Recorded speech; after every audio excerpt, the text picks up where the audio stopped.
Gabrielle, it's a real pleasure to have you here. Thank you so much for joining us today. Thanks for having me. I'm so Ab- excited for this conversation. Me too.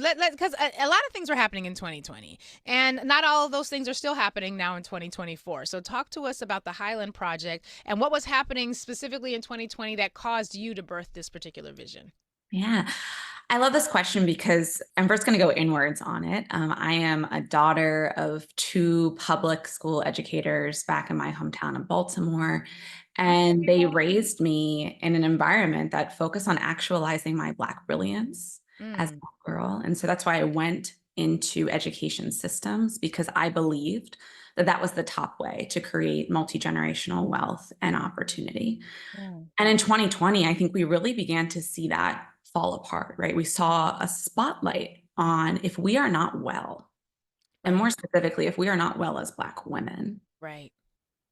how do we continue to sustain our Mm, incredible legacies in our communities? mm, So I was asking that question of myself as 2020 began to unfold and shut down here in New York was I really moving in alignment with my family's legacy? mm, What did it mean to actually create for us, by us, funding opportunities and strategies? I, for so long, I'm grateful for these opportunities, but I, for so long, was creating money opportunities for folks already with money. Ooh, girl.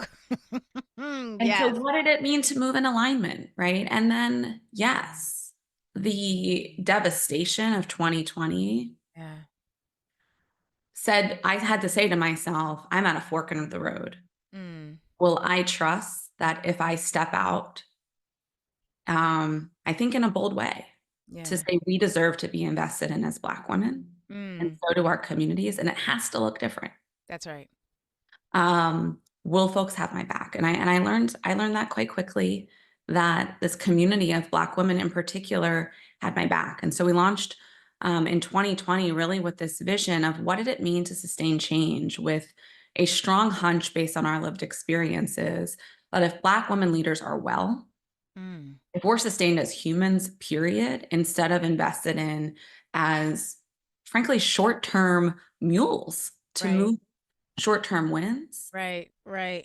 then we actually can sustain change. Yeah. And so that's a little bit about our origin story. So when you said you'd been used to making money for other people who already had money, I felt like you just took me back many, many years to when I was a baby lawyer in corporate law. Mhm. And I was the first check that I ever got, my knees got weak, and this was before like I didn't have my direct deposit set up, so they literally brought us physical checks, and I had to shut the door because I couldn't hold myself up because I'd never seen that much money in one space. And I'm a first generation kid, like I'm in doing things that nobody in my family had really done. And I then realized that the amount of money I was making, which was goo goo gobs of money in my mind, was only a fraction of it represented only a fraction of a fraction of a fraction of the money that I was making for already very wealthy people, helping them to buy and merge companies. And I was in the M&A practice. And so we were very corporate minded. And it was just amazing to me that my understanding of what a lot of money meant was shifted by my experience with getting more money than I had ever imagined. And then realizing how the money I had gotten that was more than money than I could ever imagine was absolutely nothing in comparison to the people for whom I was working. And so I've often wondered what would happen if we took the skill sets where those of us who are in these spaces are working for people, helping them big up their companies, make their big companies already bigger. We're doing multinational, hundreds of billions of dollars in deals. What would it look like if I took that skill set and brought it home? And it sounds like you had these skill sets and you decided to bring them home. So what did the birthing actually look like? How does the program work? Who are these women who supported you? Why did they support? Were they your girlfriends from way back? Which ain't nothing wrong with that. I love it. Or were these women who you're like, hey, I got a vision, come join me? Give us a sense as to the backing and what you are actually doing in your effort to pursue this mission. Sure. Um, it was a little bit of a both and of women who were day ones in my life, Black and brown women, Mm, to women who, frankly, it felt a bit like kismet in 2020, who I had met. And I think what bound all of us together was this question of, does it have to be this way? yeah. Does it have to be this way? And I think a real vulnerability for all of us to step into while rest and well being was beginning to trend and be whitewashed, to really ask ourselves, Mm. how can we step into that space with authenticity Yeah. and step into that space remembering that our ancestors actually taught us many lessons Mm. in well-being and rest, Mm. and that they had been severed from us over time.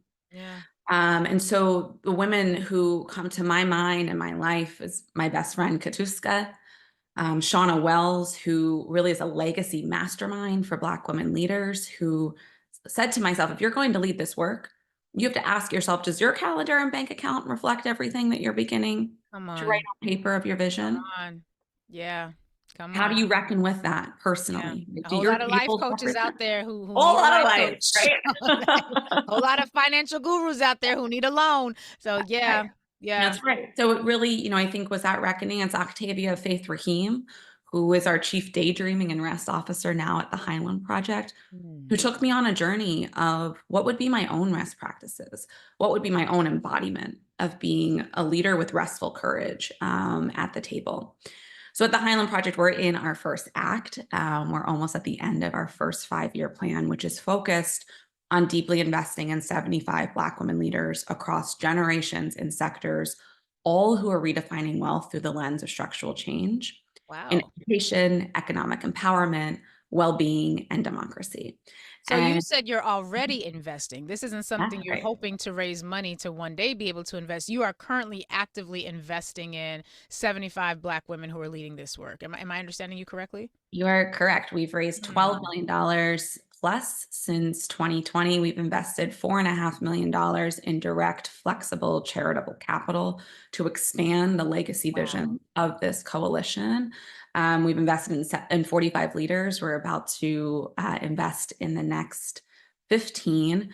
And I'll also name that we've invested about $4.5 billion in indirect support in those leaders and those communities. And so, what do I mean by that? Leaders go on a journey with us as they enter this coalition for their first 18 months. It's focused on community care, deep Mm. rest, and restoration, and frankly, an exploration of creativity and imagination. I think something that sets us apart is that we really focus on 7 generations from now. What have we seeded Mm. as Black women? And to step into that space means that we have to step into a space rested. We have to step into a space joyful and playful. And so leaders go on an experience with us that helps us remember this imagination muscle in Huh. order to envision the future in which we're not under duress. Wow. You said that in 2020, the notion of rest began to be colonized. And so I don't know if that was your exact word, but something to that effect. And I remember when Trisha Hershey's book came out, Rest is Resistance, and it's something I'm still digesting. I've encouraged my entire team to read the book. I try to take a very rest is resistance approach to scheduling, to labor, to the way that we're approaching things, because I feel like it's one thing for me to learn these lessons and apply them to myself. But as the boss in this office, I need to empower my team to also employ them as well. What was it about the wellness component, coupling that with investment? Because I'm on your webpage right now, as you mentioned, over 10 million raised. I think you said 12 of the $15 million seed fund. You have secured 190 national and local media features. You've committed 4.5 million in flexible charitable funding already. You did a listening tour with 2,800 Black women. You're expanding your community. Talk to us about how, through all of that data gathering, all of that insight with this vision of investing in Black women leaders, how did you come to a rubric or a framework that centered rest and wellness as a part of economic sustainability? We often think the harder you work and, hustle now, sleep when you're dead. We often separate rest and wellness from economic and pursuits, because the idea in this country is that the harder you work, the more that you make. We know that that's not necessarily true, but how did that particular framework come together for you guys? Yeah. I would say in 3 ways. One was looking to Black women, too soon modern ancestors in our collective shared experience, like bell hooks, like Octavia E. Butler, who I Mm. believe led wealthy lives, Yeah. and yet their lives were ended too quickly Mm. because of their health. Wow.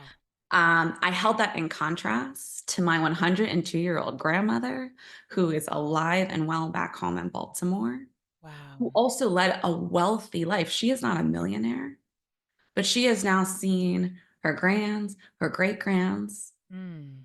She has owned her house. She Yeah. has sold her house. That is a wealthy life. And the third was I kept thinking back to an experience I had when I was in the like underbelly of education reform in Newark, New Jersey. And I found myself passed out in the car of my boss from exhaustion and overwork. And I was less than 30 years old. Wow.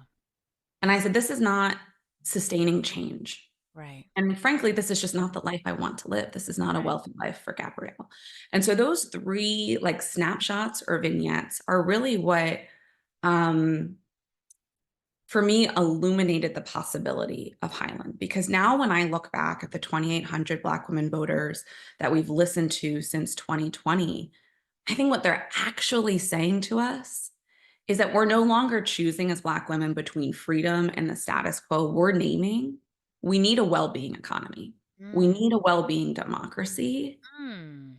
if we're really truly focused Yeah. on whether it's economic opportunity, wealth, or frankly, multi-generational opportunity. Huh. So, what does this look like in practical application? There's a lot of women in this audience. It does tend to skew heavily towards men. There's a lot of women in the audience. What does it look like? Let's say I'm working on my nonprofit, and do you even fund not do you fund for-profit entities and nonprofit entities? Do I come to you saying I am a tired Black woman and I am doing all these amazing things, but I'm exhausted. Please help me. Like, what does the process look like for funding? What does the calendar look like for folks who are listening? Because I guarantee you, as soon as we get off this call, this interview, people are going to be like, how, where is she? How do I bring her into my experience? Because what you're talking about is a funding model and a wellness model that, again, typically kept on in different rooms, not even different sides of the table, in different rooms. What does the application of that theory look like? Yeah. So again, we're in the towards the end of our first plan. And so what that has looked like to date is a focus deeply on leaders over organizations.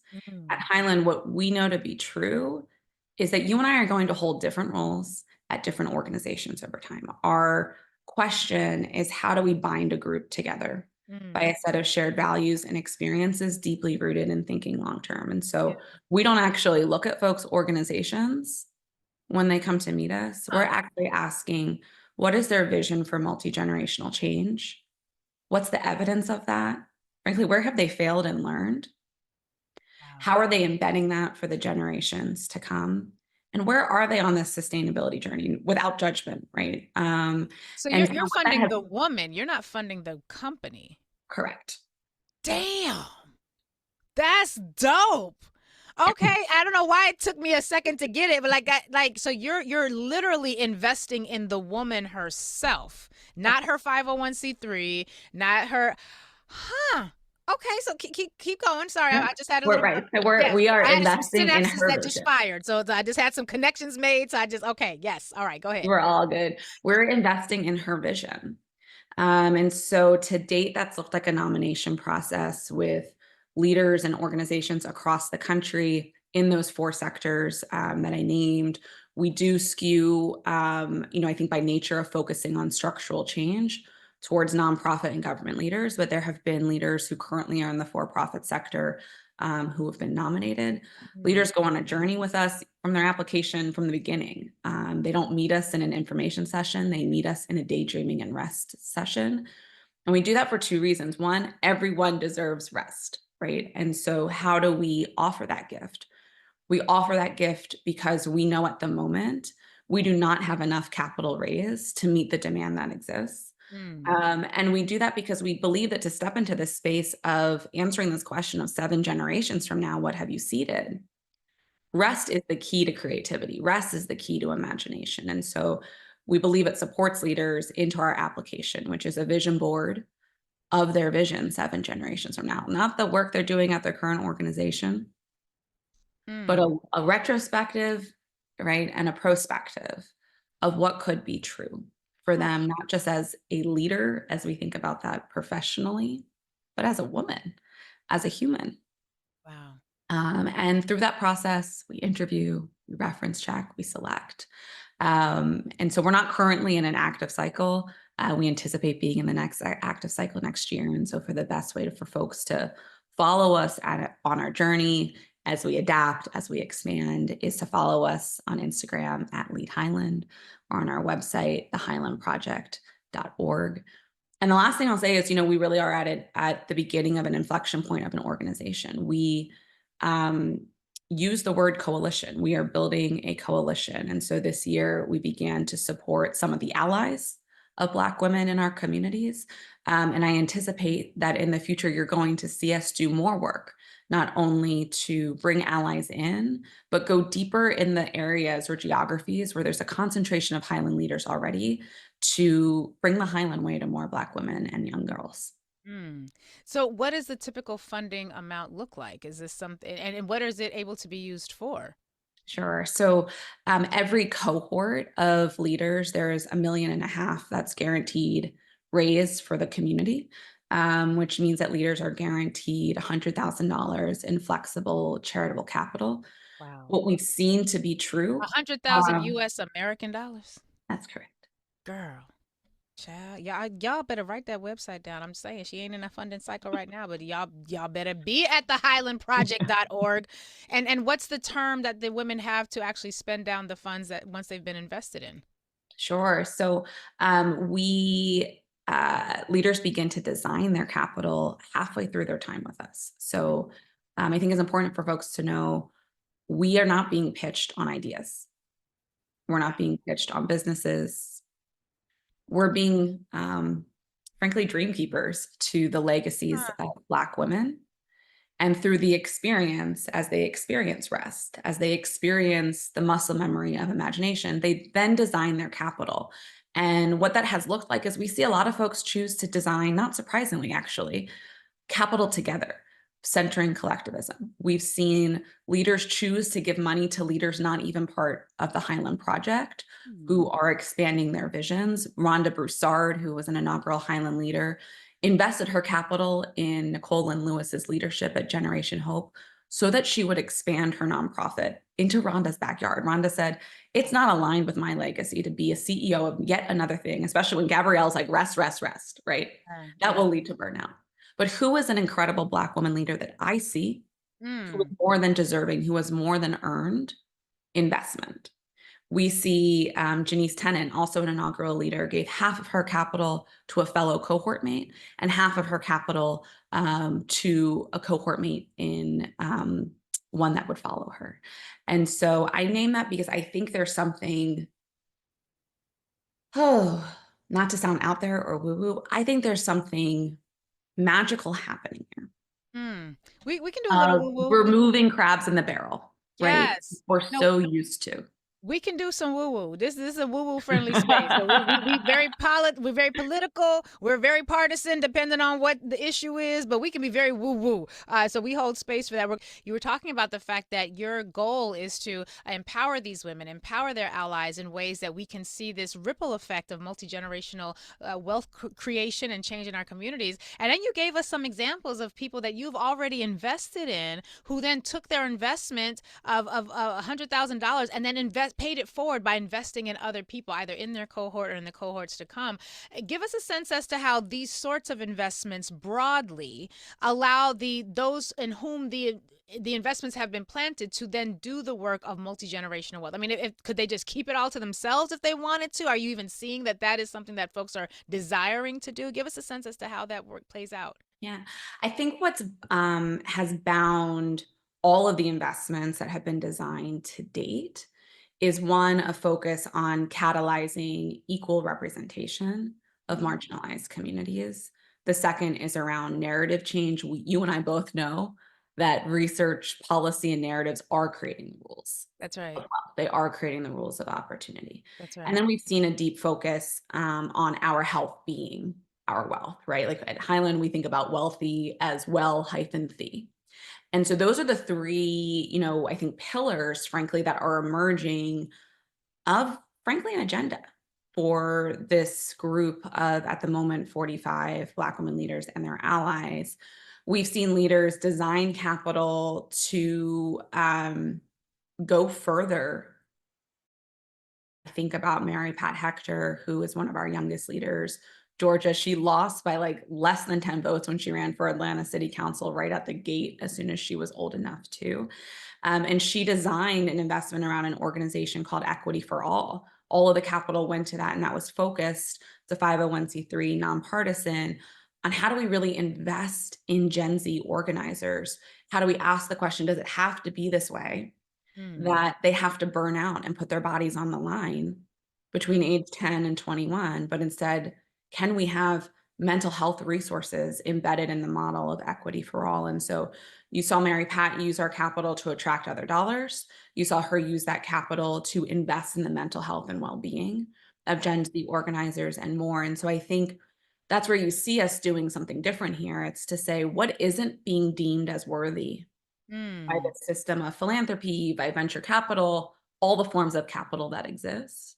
And Mm. how are we naming our own worthiness to one another? And I think that's been one of the most eye-opening experiences to me in launching this organization, is that it really has been a question on what's cultural change for us Wow. as Black women in communities when it comes to worthiness and our definitions of wealth, and how are we moving in greater alignment with that definition of wealth. And so the last thing that I'll share is that, we started this polling effort with Cornell Belcher back in 2021. Wow, he's dope. And it was just illuminating, right? Like what I knew to be true in my core was put to words by the voices of Black women we listened to about wealth. Wealth was not defined as money. The Mm. top response was, wealth is defined by full and loving relationships. Wow. Huh. Yeah, it's interesting to me how when you ask people who are often some of the most marginalized what wealth looks like, they're not talking about I need a mansion, I need five of this type of car, I need no, they're talking about wholeness. They're talking about being able to be whole human beings and live full lives that are not lives that are sort of steeped in worry about lack and worry about the absence. And so it's not even so much the things that they say, oh, I got this and that, and the other thing, it's not the things that they accumulate, it's the peace that they have inside. It's the ability to know that they're doing what their purpose calls them to do, and they're allowed to align their purpose with the needs of their people with the funding of a program like this. So I know that you're not in a funding cycle now, and we tweeted out the link, and we want folks to go to the Instagram handle. I have it's at Lead Highland. You've got let me get the website accurately. It's thehighlandproject.org. And so, what are you projecting in terms of your ability to continue fundraising? Where do you see the Highland Project in the next 10 to 15 years? Mm. Well, that's a great question. And I always pause because we ask people to think 7 generations from now. And sometimes the most near term, I'm like, what are you talking about? And it's not even one whole I'm like, I only generation. think 7 Gen. What I am focused on, and our organization is focused on, is what does it mean to now redefine how Mm, a coalition is supported over the mm, long term.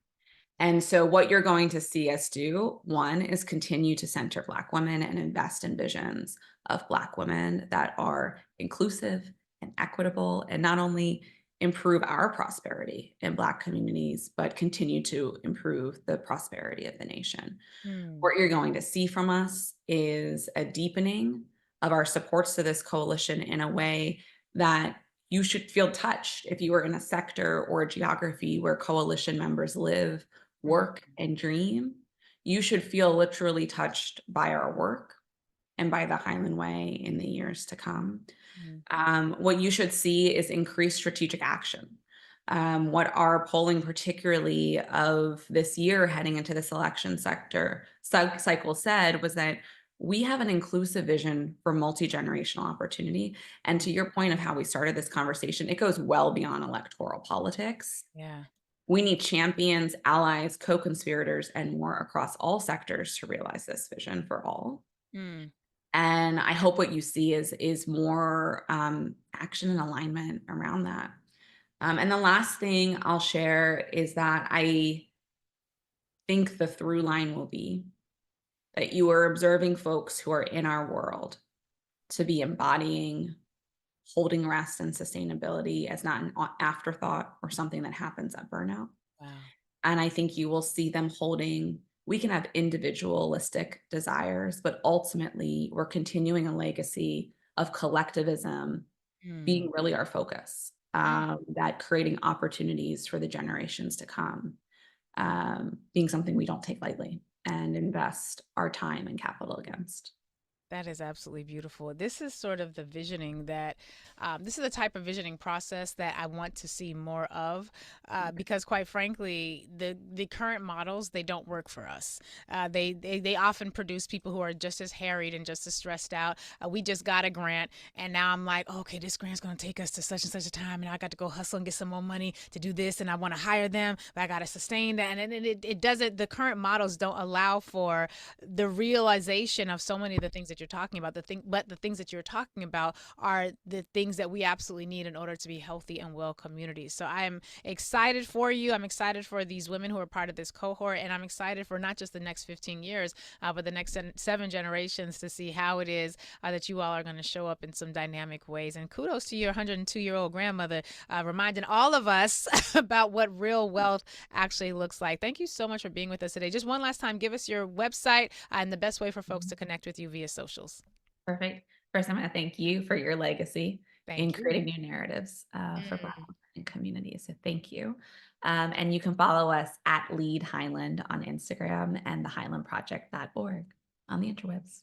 I love that. Thank you so much for being with us today, Gabrielle. Looking Thank forward to having you. you come back. Thank